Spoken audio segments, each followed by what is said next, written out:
자, 보건간호와 기호로 넘어가겠습니다. 자, 36번에 주민들을 대상으로 당뇨병 예방 교육을 위한 보건교육을 하는 이유예요. 자, 보건교육을 하는 이유라는 것이 내가 이 사람들한테 지식을 알려주기 위함이 아니에요, 결코. 당뇨병을 막기 위해서는요, 이제 다이어트를 하셔야 되고요. 그리고 짜게 드시면 안 되고요. 단 걸 너무 많이 드시면 안 돼요. 라고 내가 얘기를 했을 때, 아, 맞아. 집에 가서도 내가 짜게 먹지 않는 습관 들이지 않기 위해서 라면을 이제 안 먹어야지, 달게 먹지 않아야지, 그리고 운동을 해야지, 일주일에 2번이라도 뭐 필라테스 가가지고 운동을 하거나 걷는 운동을 하거나 이런 걸 해야 되겠구나. 이게 스스로 내가 건강관리를 할 수 있는 수준을 높여주기 위해서 보건교육을 하는 겁니다. 뭐 이 사람한테 당뇨병의 원리를 알아야 되고 뭐 탄수화물이 뭔지 알아야 되고 이분들이 이것에 관한 지식을 습득하려고 하는 것이 아니라는 겁니다. 37번에 보시면 자 간호조무사가 병원에 실습을 나가기 전에 근육주사를 하는 방법을 강사가 보여주는 교육 방법이죠. 그쵸? 자, 근육주사를 하는 방법을 강사가 직접 보여준다. 시범을 해준다 이거잖아요. 그죠? 그래서 정답이 1번에 시범을 말하는 거고, 자, 브레인스토밍이라는 거는 3번에 브레인이란 건 머리 말하는 거죠. 스토밍은 폭풍을 말하는 거예요. 자, 우리가 1절 뭐 다른 인포메이션, 정보를 주지 않고 그 자리에 앉아있는 사람한테 자, 우리가 온실효과에 대해서 어떻게 생각하세요? 이렇게 딱 얘기를 했을 때, 아, 저는 말이죠. 이렇게 저렇게 생각을 해요. 이렇게 즉각적으로 그 자리에서 머리가 폭풍처럼 막 이렇게 생각이 두뇌가 돌아가면서 얘기를 하게끔 만드는 게 브레인스토밍을 말하는 거고, 여기 보면 심포지움 나오죠. 심포지움 같은 경우에는 심이 되게 심각한 얘기를 한다. 이렇게 생각하시면 돼요. 심, 깊은 심자잖아요. 그쵸? 그래서 되게 전문가들끼리 다 모여있기 때문에 깊은 얘기를 나눌 수 있죠. 청중도 전문가, 사회자도 전문가, 앉아있는 패널들도 다 전문가이다 보니까 아, 심포지움, 심각한 얘기를 할 수 있는 거구나 라고 하는 거고, 그 심포지엄 같은 경우에는 어떤 한 주제로 여러 가지 이제 파트의 전문가들이 와가지고 앉아서 같이 이제 방법을 찾아내는 거거든요. 예를 들어 뭐 코로나에 대한 뭐 이제 예방하는 방법이라 그러면 뭐 의사 나올 수 있고 뭐 약사 나올 수 있고 뭐 여러 이제 파트의 사람들이 다 나올 수 있겠죠. 각자의 이제 전문 분야의 사람들이 나와가지고 코로나를 효과적으로 예방할 수 있는 방법에 대해서 얘기를 하는 것이 심포지엄인 것이고, 패널 토의, 뭐 배심 토의 이런 말은 나와 다른 생각을 가진 사람들 말하는 거예요. 예를 들어 지금 대통령이 지금 어떻게 정치를 하고 있냐. 똑바로 하고 있다고 생각해? 아니면 못하고 있다고 생각해? 뭐 이런, 뭐 그럼 뭐 똑바로 하고 있다고 생각하는 사람은 열심히 얘기할 테고, 아니야, 못하는 것 같아. 라고 얘기하는 사람도 각자 자기 생각 하겠죠. 그죠? 반대 의견을 가진 사람들이 서로 이제 토론을 하는 것을 배심토의라고 합니다. 배가 배신하다 그 말이잖아요. 어떻게 배신했어? 나랑 다른 생각을 가지고 있네? 이게 배심토인 거고, 심포지움 아까 말했듯이 심각한 얘기, 깊은 얘기, 전문가들이 모여서 이런 거에 포커스를 맞추면 되겠습니다. 38번에 보시면 저소득층이 병원을 이용할 때 이제 의료 서비스를 받도록 해주는 거는 2번 의료급여인 거죠. 저소득층은 이제 병원에 가서 내가 최소한의 비용을 납부해서라도 똑같이 의료 서비스를 받을 수 있게끔 해주는 게 이제 의료급여인 거고, 자, 건강보험 같은 경우에는 우리 이제 보통 저소득층이 아니라 일반적으로 4대 보험을 납부하는 사람들이 가서 이제 건강보험 적용을 받는 겁니다. 4번의 사회서비스라는 것은 도움이 필요한 취약 대상인 거예요. 예를 들어 장애인이라든지 뭐 한부모 가정이라든지 이제 혼자 사는 아이라든지 아니면은 그런 뭐 발달장애를 가진 부모라든지 그러한 이제 사람들을 대상으로 해가지고 여러 심리 지원 서비스라든지 금전적인 지원이라든지 재활이라든지 여러 가지 복지 서비스 혜택을 주는 거, 이런 것들이 사회 서비스라고 합니다. 그리고 산재보험은 잘 알고 계시죠? 산재보험은 사회보험의 한 형태이죠. 내가 직장에서 근무하다가 만약 뇌출혈이 왔네? 그렇게 되면 내가 일을 못 하잖아요. 그쵸? 그래서 내가 이제 의료비라든지 모든 생활 유지비 이런 것들을 산재보험에서 내가 이제 혜택을 받을 수가 있는 거죠. 뇌졸중을 진단받은 60대 여성의 간호조무사가 집에 방문해서 유치도뇨관을 교체해주는 서비스를 받는데요. 이게 방문 간호인 거죠. 자, 이제 우리가 방문 간호라는 거는 이제 방문 이제 간호사도 나갈 수 있고 간호조무사도 나갈 수 있고 치위생사도 나갈 수 있어요. 그 방문 간호사 같은 경우에는 2년의 임상병원 경력만 있으면 별도 교육은 안 받아도 되지만, 방문 간호조무사 같은 경우에는 3년 이상의 경력이 있어야 되고 플러스 내가 해당 교육을 내가 내 돈 주고 이수해야 돼요. 그래서 방문 간호조무사라는 이제 그런 이제 일을 할 수 있는 자격을 득한 사람만이 방문간호조무사로서 활동을 할 수 있는 거죠.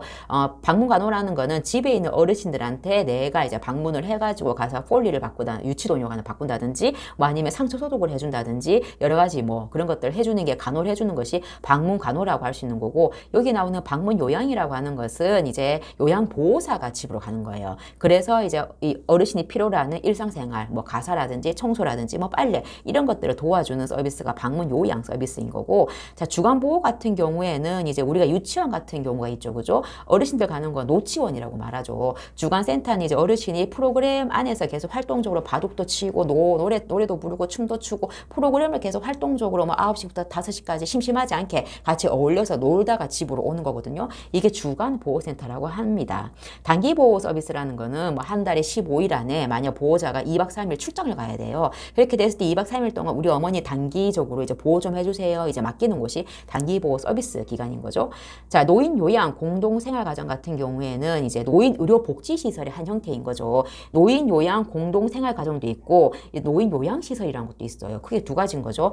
공통적으로 요양이라는 단어가 들어가요. 그죠? 노인요양시설, 노인요양 공동생활가정. 이 두 가지는 똑같이 요양원이라고 생각을 하시면 돼. 사이즈의 차이예요. 노인요양시설은 10인 뭐 이상의 좀 큰 규모고 노인 요양 공동생활가정은 10인 이하 5 내지 9인 정도의 그런 소규모 요양원이라고 생각을 하시면 됩니다.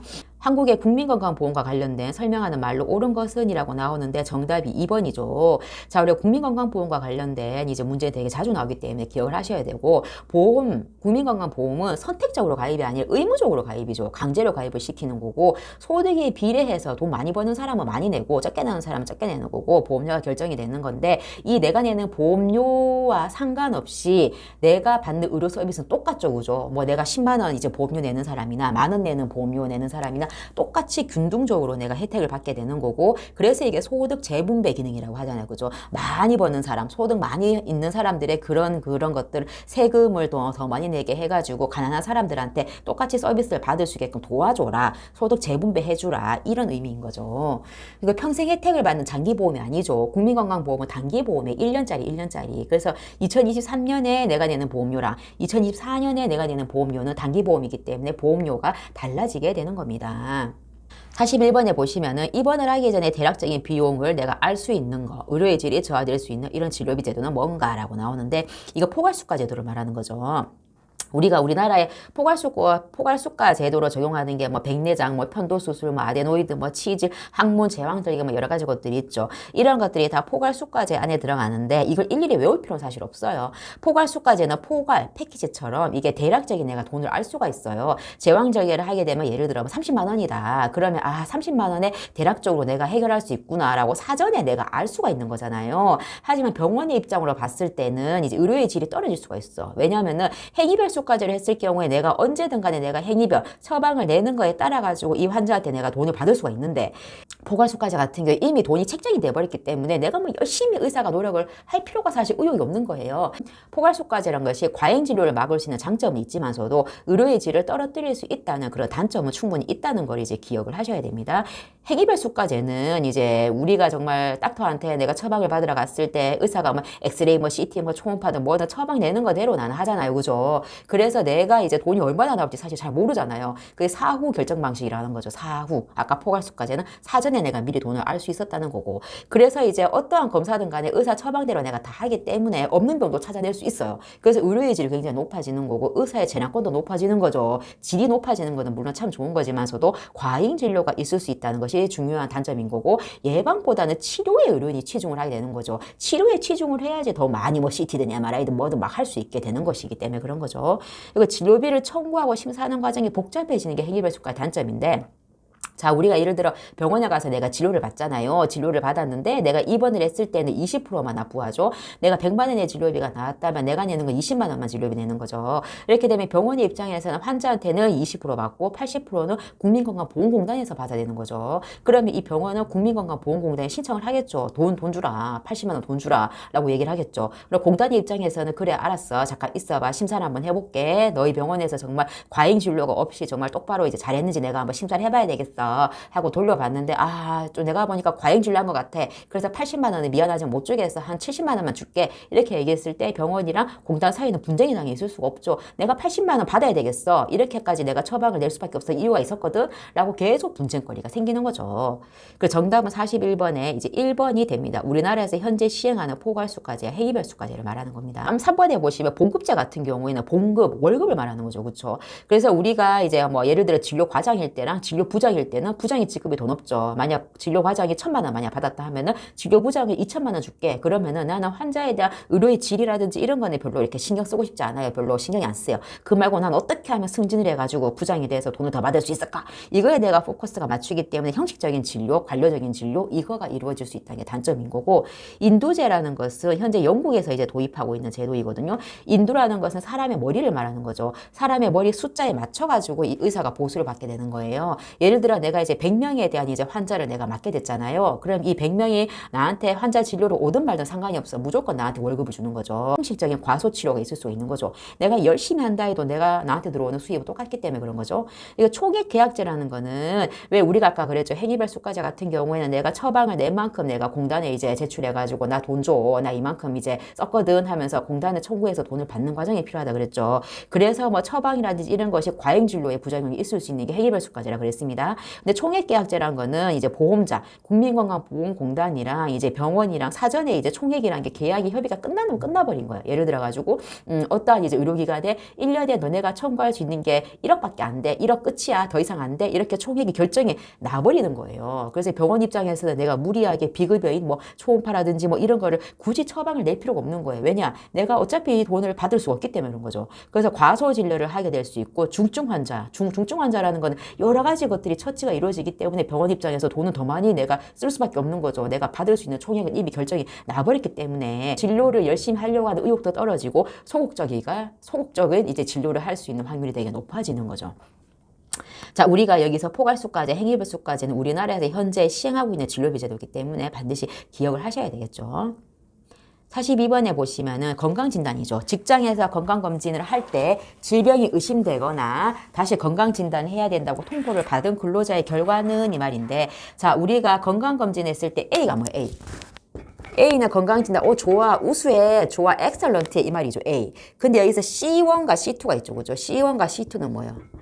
우려가 된다는 거예요. 우려, 걱정이 된다. 이게 직업병이 됐던 일반병이 됐던 간에 우려가 된다. 우려가 영어로 concern이거든요. concern 뭐죠? 우려가 된다. 여기 C에 C. 그래서 C1이나 C2는 우려가 된다. 이 말이구나. 그럼 D1과 D2는 뭐예요? D1과 D2는 진단이 이미 내려진 거예요. 진단이 내려졌어. D가 뭐예요? 위험하다. 댕저죠, 그죠? 댕저, 그죠? 댕저. 큰일 났다. 위험하구나. 진단 내려졌구나. 이 말이죠. 그럼 R은 뭐죠? 리피트. 이게 반복하다. 다시 이 말이잖아요. 그죠? 제거하라 그 말이에요. 자, 우리 또 여기서 보면은 1, 2가 있죠. 1, 2. 1을 먼저 볼게요. 1이라는 건 우리가 이게 직업병을 보기 위함이잖아. 그죠? 직업병이 먼저야. 우리가 알기 위해서. 그래서 1번이 직업병이야. 2번이 일반병이에요. 알았죠? 그럼 이 문제에서 다시 건강진단을 필요로 한다, 통보받았다. 이거는 뭐였어요? R이잖아. R, repeat, 다시 한다. 자, 그럼 김치와 같이 소금을 사용한 삼투압 조절 원리로 미생물이 부패에 발육하는 것을 억제하는 식품 보존 방법은 4번이죠. 쪄린다는 거잖아요. 그죠? 그 소금이라든지 뭐 설탕, 뭐 식초 이런 것들로 쪄려지는 음식, 뭐 피클, 뭐 젓갈, 뭐 지금 말하는 김치 뭐 이런 것들을 말하는 거죠. 훈연법이라는 거는 연기를 말하는 거예요. 연기. 나무를 태워서 뭐 한다. 뭐 훈제, 뭐 오리 뭐 그런 걸 말하는 거겠죠. 연기 속에 물질을 뭐 고기 뭐 이런 것에 침투를 시켜가지고 건조하고 살균시키는 원리인 거죠. 자, 가스 저장법, 과자봉지 뭐 이런 거 말하는 거잖아요. 질소가스를 사용해가지고 포장하는 그런 방법인 거고, 훈증법은 증이 증기처럼 찐다는 그런 표현이거든요. 훈증 가스를 이용해가지고 미생물 이런 걸 죽이는 방법이라고 합니다. 통조림법은 그냥 참치캔 이런 거잖아요. 그죠? 통조림 그 안에 가스를 제거하고 난 다음에 이제 뭐 세균을 번식 억제하는 그런 방법인 거죠. 43번 정답은 4번이 되는 겁니다.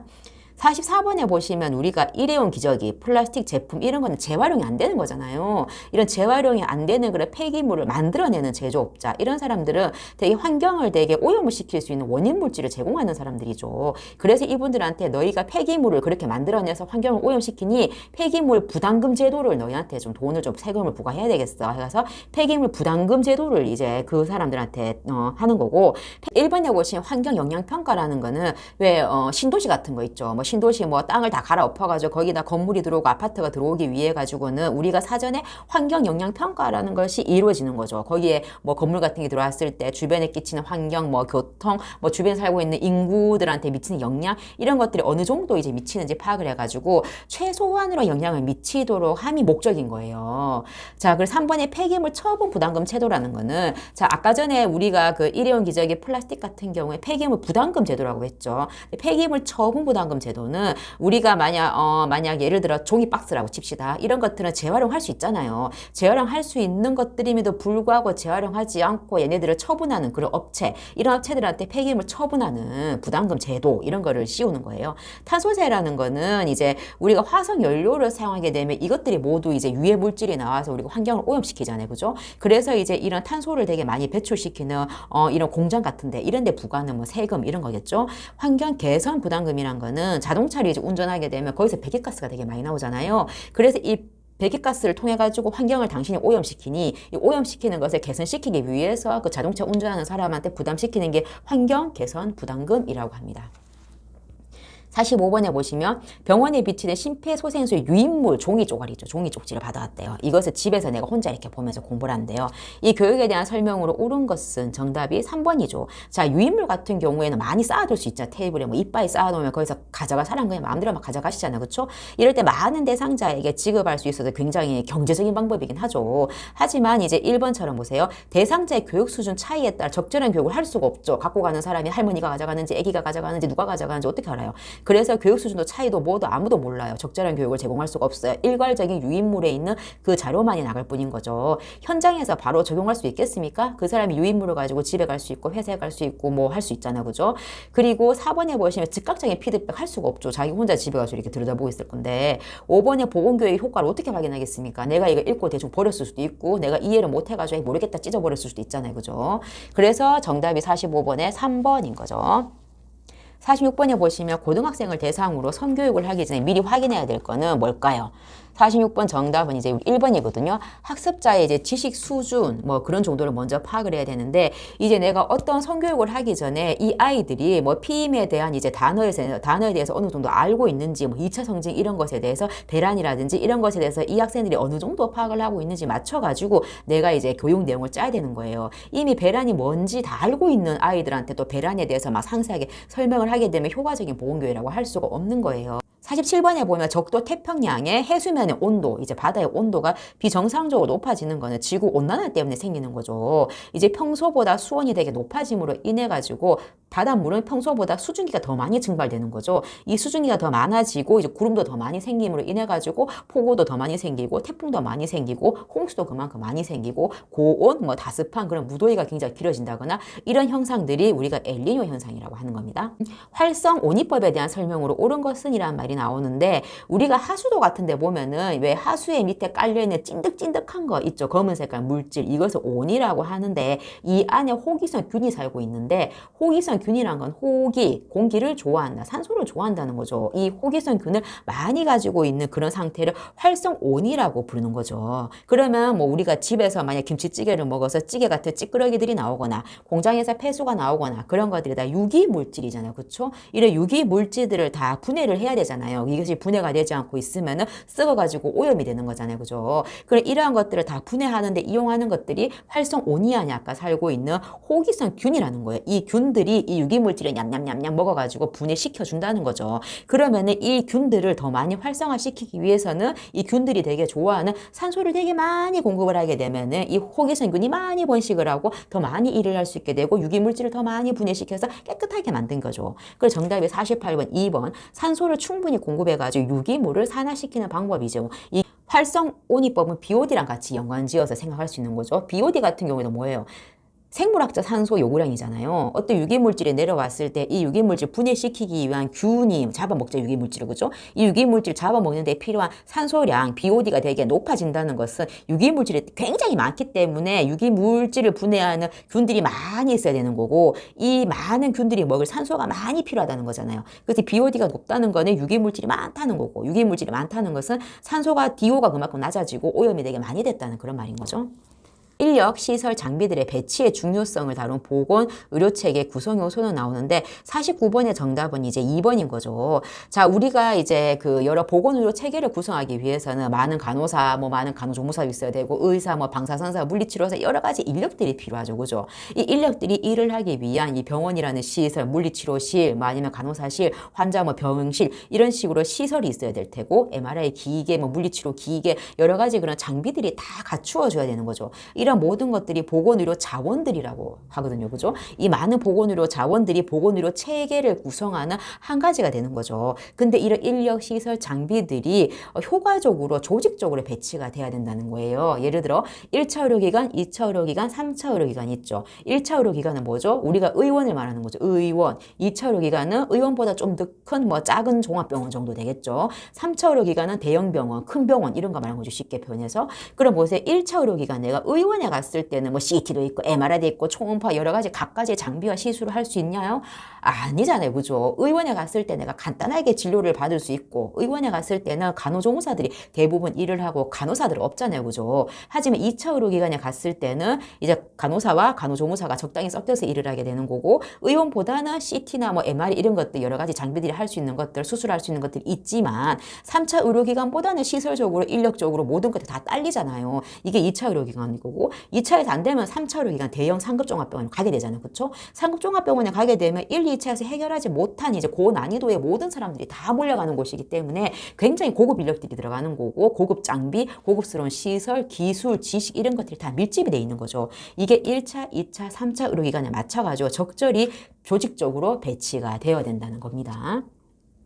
질병관리청이라는 것은 질병과 관련된 업무를 하는 국가기관이에요. 그 질병과 관련된 업무라는 것은 이제 질병이 생기게 된 뭐 원인이라든지 뭐 예방방법이라든지 여러 가지 연구라든지 이런 거를 하는 거겠죠. 그거는 감염병도 될 수 있고 아니면 희귀질환 될 수 있고 요즘에 많이 늘어나고 있는 만성질환도 될 수 있고 그런 것들을 다 이제 규명을 해가지고 관리하고 어떻게 하면 덜 생길 수 있게 해줄까 이거를 이제 내가 조사를 하고 이것에 대해서 이제 정보를 되게 공유하고 국민들한테 알려주는 그런 기관이라고 할 수 있죠. 질병관리청에 이제 그 홈페이지를 하게 되면 여러 가지 이제 흡연이라든지 폭염이라든지 뭐 미세먼지, 뭐 한파 여러 가지 나한테 미치는 유해 물질 그것으로 인해 가지고 이제 나에게 국민들에게 발생할 수 있는 모든 이제 질병이라든지 사고 위험성 그런 것에 대해서 되게 캠페인하는 것처럼 교육하는 것처럼 이런 자료들도 되게 많이 잘 올라와 있거든요.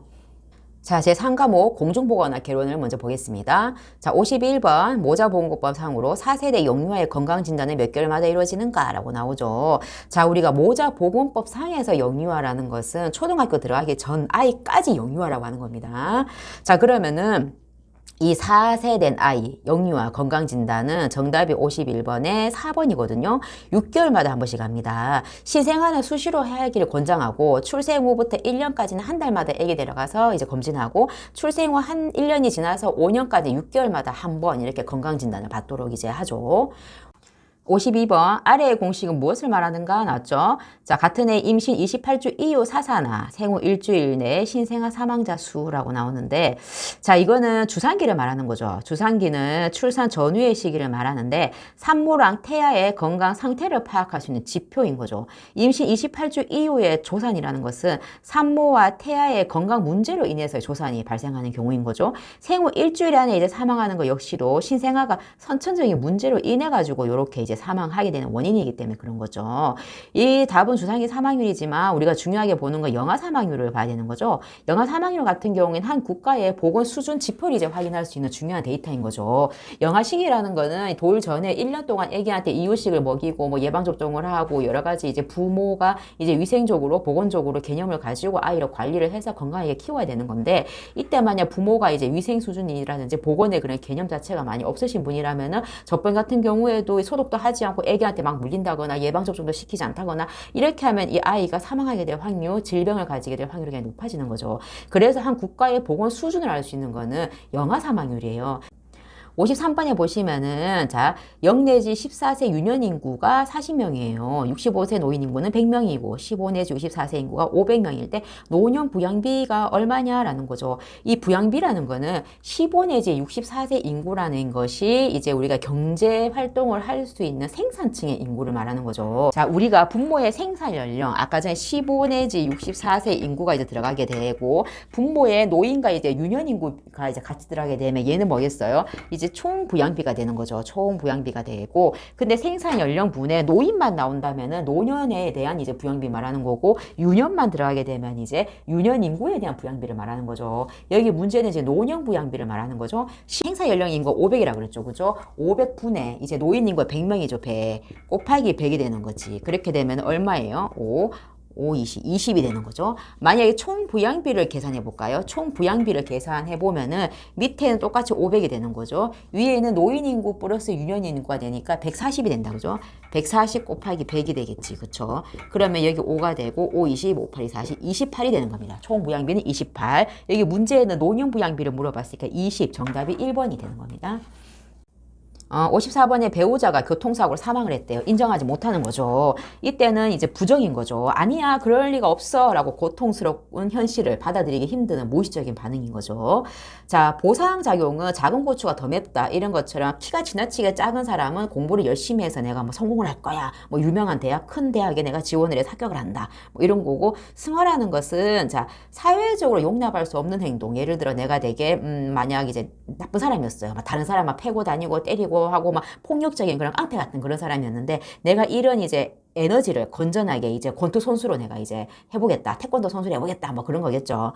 그 다음에 4번에 투사라는 거는, 투는 다른 사람한테 투 던진다는 거예요. 내 탓이 아니고 네 탓이다는 거예요. 내가 대기업 시험에 떨어진 거는 이제 못난 아빠 잘못이야. 못난 엄마 잘못이야. 내가 이런 집에 태어나서 이런 거야. 라고 이제 다른 사람의 탓을 돌리는 거고, 합리화는 내가 그럴듯한 이유로 내가 이제 합리화하는 거. 내가 대기업에 떨어졌으면 나 어차피 그 뭐 대기업에 안 가고 싶어서 됐어. 잘 됐네 오히려. 이런 식으로 이제 합리화를 시키는 거죠. 55번에 보시면 가정 방문을 하고자 할 때 먼저 방문해야 되는 순서는 55번 정답이 이제 3번인 거죠. 급성질환을 먼저 방문하고 만성질환을 방문한다. 이제 급성질환이라는 것은 이제 갑자기 이 사람이 급격하게 안 좋아질 수 있는 가능성이 있다는 거잖아요. 그래서 그 사람한테 먼저 방문을 해야 되는 게 맞고, 만성질환이라는 거는 고혈압, 당뇨 뭐 이런 사람들인데, 그런 분들은 만성적으로 내가 내 질환을 가지고 있다 보니까 내가 어느 정도 관리를 할 수 있는 그 기술을 가지고 있기 때문에 3번처럼 급성질환을 먼저 방문해야 되는 거고, 자, 1번처럼 집단을 먼저 방문하는 거죠. 한 명의 문제가 생긴 게 먼저이라기보다는 똑같은 문제지만 10명한테 발생하게 되면은 집단한테 당연히 먼저 폭발적으로 퍼질 수 있기 때문에 거기 가서 방문을 먼저 해야 되는 거고, 2번에 감염 환자는 제일 꼬드바리로 제일 마지막에 방문하는 거잖아요. 그렇죠. 그래서 다른 사람한테 퍼지면 안 되기 때문에. 4번에 보시면 영유아를 먼저 방문을 하고 노인을 먼저 방문하는 거죠. 취약한 환자, 제일 먼저 이제 가야 되는 환자는 영유아한테 가장 먼저 가고, 그 다음에 이제 청소년, 이제 아이죠. 그 다음에 노인한테 이제 순서가 가는 겁니다. 기존의 환자가 먼저가 아니고 신규 환자인 거죠. 왜냐하면 기존에 내가 봤던 환자들은 내가 이 사람의 문제점을 알고 그 사람 또한 본인의 문제점을 알고 관리할 수가 있는 어느 정도 기술이 있는 거예요. 근데 신규 환자 같은 경우에는 아까 급성질환처럼 어떤 문제를 가지고 있는지 내가 모르잖아요. 그래서 신규 환자를 먼저 방문하게 되는 겁니다. 56번은 가정방문 간호에 대한 설명으로 옳은 것은 이라고 나오는데 정답이 3번인 거죠. 가정방문은 내가 가정에서 누워서 있거나 아니면 밖으로 나올 수 없는 환자한테 내가 이제 직접 가정에 방문해가지고 간호를 펼치는 거죠. 아까 방문 간호랑 똑같은 거죠. 그냥 그렇게 했을 때는 장점이라고 하면은 이 사람은 누워있는 상태에서 간호사든 간호조무사도 와가지고 하는 거기 때문이로 본인의 시간을 줄일 수가 있어요. 하지만 단점이라는 것은 내가 이제 나랑 똑같은, 만약 류마티스 열이라 그러면 나랑 똑같은 류마티스 열을 가진 다른 환자들과 교류를 할 수 없는 거예요. 근데 보건소에 뭐 무슨 뭐 교실 이런 데 가면은 똑같은 고혈압이 있는 사람들끼리 모여가지고 아유 그렇게 했어 저렇게 했어 같이 이제 정보를 이제 나눌 수 있다는 그런 장점이 있는데, 가정방문은 그런 게 없습니다. 정답이 이제 3번이죠. 다른 환자와 비슷한 경험을 공유할 수 없다는 게 이제 단점인 거고, 간호사의 시간을 줄일 수가 없죠. 간호사가 직접 방문을 해야 되기 때문에. 건강관리실의 도구는 내가 가져가는 게 한도가 있잖아요. 그래서 충분히 활용하려면은 보건소에 나와서 이제 그거를 활용할 수가 있는 거죠. 57번에 이제 세균으로 인한 감염병이 나오죠. 그죠? 우리가 세균으로 인한 감염병과 바이러스로 인한 감염병이 두 가지가 있죠. 그죠? 이거는 외울 수밖에 없는 거죠. 근데 쉽게 외울 수 있는 방법은 내가 평소에 말을 할 때 이제 에이즈 바이러스, 광견병목 바이러스, 소아마비 바이러스, 매독균, 디프테리아 균, 임질균 그런 식으로 균 아니면 바이러스를 같이 붙여가지고 계속 입에 적응을 하게끔 하면 되게 빨리 외워지거든요. 그래서 57번에 이제 정답은 지금 1번입니다. 1번. 결핵 같은 경우에는 바이러스가 아니고 균이죠. 58번은 장기요양 5등급을 받기 위한 점수는 정답이거나 따로 설명이 필요 없고요. 5번입니다. 우리가 1등급, 2등급 같은 경우에는 점수가 비교적 높고요. 이 1, 2등급 같은 경우에는 보통 요양원으로 입소할 수 있는 기준점이 된다고 할 수 있죠. 65세 이상 노인에게 실시하는 국가 예방접종 중에 무료인 것은 나오는데 인플루엔자죠. 우리 인플루엔자랑 폐렴구균 백신 같은 경우에는 매년 한 번 65세 이상 노인한테는 무료로 실시를 하고 있죠.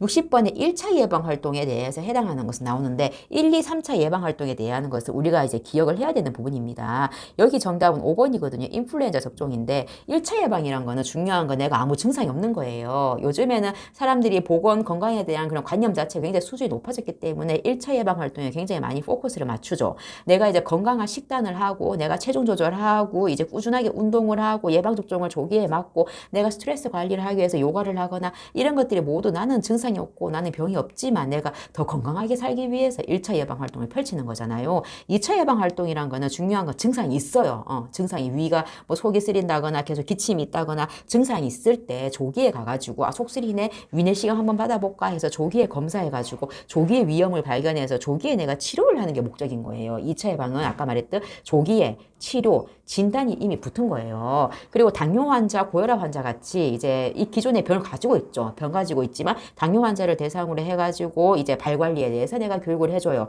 그래서 이 발 관리를 이 사람들이 열심히 해가지고 안 좋아지는 걸 막기 위해서 그런 본인의 자가 건강 관리를 하게 돼요. 이것도 2차 예방 활동에 들어가는 거예요. 고혈압 환자 또한 내가 저염식이를 먹어야 된다, 운동해야 된다 이런 걸 교육해주게 되면은 내가 고혈압이 더 안 좋아지기 전에 혈압을 관리하기 위한 예방 활동을 할 수 있는 거죠. 이것도 다 2차 예방 활동에 들어가는 겁니다. 3차 예방 활동이 이미 물이 건너갔어요. 많이 안 좋은 거예요. 중풍이 왔는 것처럼 편마비가 이미 와가지고 한쪽이 이제 못 쓰게 된다. 그럼으로 인해서 최대한 재활을 해가지고 이제 최소한의 내가 이제 인간적인 생활을 할 수 있게끔 내가 유지를 할 수 있게 한다. 이게 3차 예방 활동입니다. 61번 감염병이 발생했을 때 원인을 밝혀내서 확산을 방지하기 위해 필요한 것은 역학조사이죠. 그죠?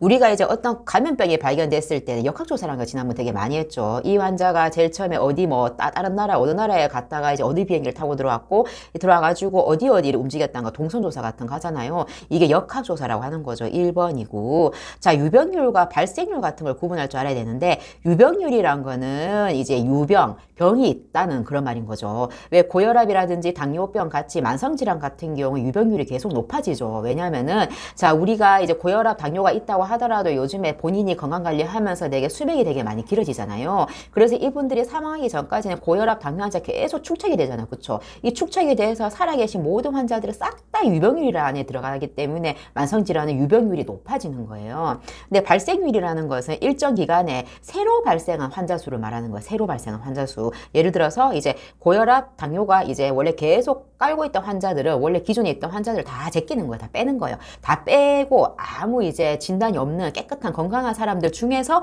고혈압이 또 몇 명이 발생했냐. 또 아무 증상이 없는 사람 중에서 당뇨가 얼마나 발생했냐. 이게 발생률을 말하는 거거든요. 발생률이 높다고 해도 이게 반드시 유병률이 높은 거랑 같이 이제 가진 않거든요. 왜냐하면 예를 들어서 정말 폭발적인 위험한 1급 감염병 같은 경우에 발생률이 굉장히 높다고 할지라도 이 발생률이 높아가지고 이 사람이 갑자기 사망할 수 있을 정도의 그런 위험한 질병이다. 이렇게 되면 발생률은 높지만 유병률은 이제 낮을 수밖에 없잖아요. 빨리 사망하시는 거니까. 그래서 우리가 유병률과 발생률을 구분하셔가지고 좀 기억을 하셔야 될 필요가 있습니다. 자, 62번에 보시면 감염은 됐지만 아직 증상이 나타나지 않는 상태는 뭐예요? 잠복기라는 거죠. 이 잠복기 상태에서는 나는 이제 증상이 없으니까 모르지만 계속 다른 사람한테 균을 퍼뜨리고 다니는 거죠. 이게 잠복기 보균자라고 합니다. 동그라미 4번의 현성 감염자라는 것은 내가 현재 증상이 있다는 거죠. 현성 감염자. 불현성 감염자라는 거는 나는 현재 증상이 없기 때문에 무증상이기 때문에 감염은 됐지만 내가 모르는 거예요. 이게 불현성 감염자라고 합니다. 63번에 보시면 학교나 사업장과 연계해가지고 정신건강을 유지하기 위해서 노력하는 단체는 3번의 정신건강복지센터이거든요. 정신건강복지센터는 정신건강을 유지하게 만들 수 있는 그런 지역사회 기관이에요. 어떤 증상이 있고 병이 있는 것이 아닌 거죠. 예를 들어 버스가 뭐 고등학교 이제 아이들한테 찾아가가지고 직접 우울증 테스트 한다거나 아니면 왕따를 당한 적이 있니? 뭐 아니면 자살 충동을 느낀 적이 있니? 뭐 여러 가지 테스트를 해가지고 이 아이들의 현재 정신건강이 어느 정도인지 내가 이제 확인을 해보는 거죠. 그리고 나서 조금이라도 내가 우울한 증상이 있다거나 그런 아이들은 여러 가지 뭐 미술치료라든지 뭐 여러 가지 꽃치료, 원예치료, 음악치료 뭐 여러 가지 것들을 이제 이 아이를 위해서 제공을 해가지고 조기에 이제 발견을 해가지고 어떤 문제가 있으면 빨리빨리 이제 조치를 취할 수 있게끔 이제 도와주는 전문가들이 이제 어프로치 하는 거죠. 이런 과정을 정신건강복지센터라고 이제 하는 거죠. 그리고 정신 의료기관이라는 거는 보통 우리가 알고 있는 정신의학과 전문의가 살고 있는 정신병원과 뭐 정신의원 이제 뭐 이런 걸 말하는 거고, 정신요양시설은 정신요양원이랑 같이 집에선 있을 수 없어요. 하지만 병원까지 갈 정도는 아니고 장기 환자인 거죠. 이런 정신질환자를 입소를 시켜가지고 요양 서비스를 제공하는 곳인 거죠. 정신재활시설이란 곳은 이제 이 사람이 정신과 질환을 가지고 있긴 하지만 이 질환이 이제 어느 정도 되게 많이 호전이 돼서 좋아졌어요. 그래서 사회에 이제 복귀를 해야 되는 거죠. 그래서 복귀를 하기 전에 내가 대인관계 훈련이라든지 여러 직업 훈련 이런 것들을 할 수 있는 그런 시스템, 이게 정신재활시설에서 하는 것이거든요. 64번에 보시면 의료법상 간호기록본을 몇 년간 이제 보관해야 되는가 나오죠. 64번의 정답은 이제 4번이거든요. 5년입니다. 5년. 보면 이제 수술기록부와 이제 진료기록부 같이 의사와 관련된 소송과 관련된 그런 중요한 기록들이죠. 이런 기록들은 두 개 다 공통적인 10년이죠. 10년. 그리고 이제 진단서는 몇 년이에요? 진단서는 3년, 처방전이 2년이죠. 그 외의 과들은 다 5년짜리잖아요. 그럼 10년짜리 두 개 외우고 진단서 3년, 처방전 2년 그렇게 외우면 되겠죠. 자, 처방이 진상이야. 처방이 진상이야. 이렇게 한번 외워볼까요? 그럼 처방이 2년, 진단서 진상이야 3년. 이렇게 이제 재밌게 기억을 한번 해볼게요. 자, 65번에 모자보건 사업의 대상자를 옳지 않는 것은 나오는데, 앞서도 말씀드렸지만 모자보건법에 적용하는 모자보건 사업의 영유아는 이제 우리 초등학교 가기 전에 유치원까지 아이를 다 영유아에 들어가는 거예요. 근데 아동간호에서 영유아는 누구였어요? 영아는 돌전의 애기, 유아는 뭐 3세, 4세 이렇게 어린이집 다니는 애기들이었죠. 다릅니다. 모자보건사업 대상자는. 그래서 여기서는 1번 8세 초등학생은 안 들어갑니다. 모자보건사업 대상자에. 66번에 구강보건사업의 대상자로 이제 적합한 사람은 이라고 나오죠. 구강보건사업은 우리가 이제 할 때 대상자가 어떻게 되냐면, 초등학교, 뭐 중학교, 고등학교 학생들을 대상으로 해가지고 이제 어린이 치아 혼매우기, 뭐 어린이 불소도포, 구강검진, 뭐 칫솔 교육 이런 것도 해주고, 이제 사업장 어느 규모가 되는 이제 근로자들을 대상으로 해서 구강보건교육이랑 뭐 구강 간단한 검진 같은 것도 해주고, 그 다음에 노인이라든지 장애인 같은 이제 그런 분들한테 독거노인 뭐 이런 분들한테 방문해가지고 임플란트, 뭐 틀니 같은 거 지원을 해준다거나, 뭐 임산부, 영유아도 이제 국가 이제 기본 검진안에 공짜로 이제 받을 수 있잖아요. 그거까지랑 또 임산부는 이제 보건소까지 가게 되면 보건소에서 간단하게 이제 진료도 볼 수 있죠. 그래서 이러한 이제 대상군들이 구강보건 사업의 대상자예요. 구강보건의 대상으로 적합한 대상은 1번 중학생이 안에 들어가는 거죠. 67번에 부적격 혈액을 발견했을 때는 어떻게 해야 되냐. 이제 3번이죠. 부적격 사유. 자, 우리가 이제 혈액 같은 걸 보관하는 곳이 있겠죠. 그 보관하는 곳에 우리가 준수해야 되는 온도, 이제 보관하는 기간 여러 가지 것들이 있었죠. 그죠? 표에 보면. 이제 우리 그런 것들을 내가 준수를 하면서 계속 체크를 하겠죠. 매일 맨날 이렇게 오늘 이제 온도가 괜찮구나, 보관 상태 어떻구나, 혈액 상태가 어떻구나 맨날 확인을 할 텐데, 확인을 하는 그 과정 중에서 혈액팩에 구멍이 좀 있는 것 같네. 좀 찝찝하네. 이런 생각이 들면 얘는 부적격 혈액이 되는 거죠. 부적격, 환자한테 이제 수혈이 이루어지면 안 된다는 거예요. 그럼 이 부적격 혈액을 발견을 했으면 어떻게 한다? 부적격 혈액의 겉면에다가 사유를 적는 거예요. 부적격 혈액을 봤죠? 구멍이 뚫린 것 같아요. 그러면 여기다가 이제 스티커를 붙이는 거예요. 구멍이 뭐 뚫린 것 같다. 뭐 이렇게 적겠죠. 그죠? 그럼 이게 부적격 혈액은 따로 부적격 혈액들만 보관할 수 있는 창고 같은 게 있어요. 이곳에다가 넣고 여기다가 이제 잠금 장치를 하는 거죠. 누구든지 못 들어갈 수 있게 밝게끔. 부적격 혈액을 이렇게 처리하고 난 다음에 폐기하고 나서 이제 이 절차를 밟고 난 다음에 폐기하는 거예요. 폐기하고 난 다음에는 보건복지부 장관한테 이제 보고를 하는 거죠. 정답이 67번에 3번입니다. 68번에 보시면 이제 결핵예방법상 많은 사람들과 접촉해야 되는 뭐 직업, 뭐 예를 들어 병원 같은 거죠. 그죠? 이런 종사하는 사람이 전염성 결핵을 진단받았대요. 종사하지 마! 금지할 수 있는 사람은 누구겠어요? 시장군수 구청장이 됩니다. 69번에 자, 감염병의 예방 및 관리에 관한 법률상 고의 또는 테러 등의 목적으로 이제 이용 내 병원체에 의해서 발생된 감염병은 생물 테러 감염병이잖아요. 그죠? 왜 옛날에는 총이랑 칼로 이렇게 전쟁을 한다지만 지금 우리는 코로나 사태를 겪으면서 코로나 이 바이러스가 얼마나 무서운 존재인지 우리가 느꼈잖아요. 그죠? 그래서 생물 테러, 이런 바이러스, 이런 뭐 세균, 뭐 이런 것들로 인해 가지고 테러를 일으키게 되면 굉장히 많은 사상자가 발생한다. 그래서 미래의 전쟁은 그런 것들로 인해 전쟁할 것이다. 뭐 이런 것도 많죠. 생물 테러 감염병이 정답 입니다. 70번에 보시면 숙주의 요인을 말하는 거죠. 우리가 이제 70번 정답이 1번인데 숙주라는 거는 이제 병원체가 기생해서 살 수 있는 인간, 동물 그런 것들을 말하는데 병원체라는 것은 뭐 쉽게 바이러스, 뭐 세균 이런 병원이 일으키는 것들, 이 인자 원인들 이거 말하는 거죠. 이게 숙주에 이제 기생하여서 사는 거잖아요. 그죠? 그리고 이 숙주라는 것은 이제 인종, 뭐 나이라든지 이 숙주의 뭐 생활 습관, 영양 상태, 유전 요인, 뭐 숙주가 가지고 있는 뭐 병 이런 것들에 인해 가지고 영향을 되게 많이 받게 되는 거죠. 그래서 70번의 정답이 1번이죠. 개인적인 위생을 되게 더럽게 사는 사람 같은 경우에는 당연히 그만큼 병원체에 이제 노출이 돼가지고 상태가 안 좋아질 수 있는 가능성이 굉장히 높은 거죠. 그리고 병원체라는 건 아까 말씀드렸듯이 여러 가지 뭐 세균, 바이러스 이런 것들도 병원체이긴 하지만 우리가 이제 보이는 물리적인 뭐 되게 방사능이라든지 유해 뭐 미세먼지라든지 뭐 아니면 여러 가지 알레르기 질환이 일으킬 수 있는 모든 것들 이런 것들도 다 나에게 병을 일으키는 병원체 안에 들어가는 겁니다.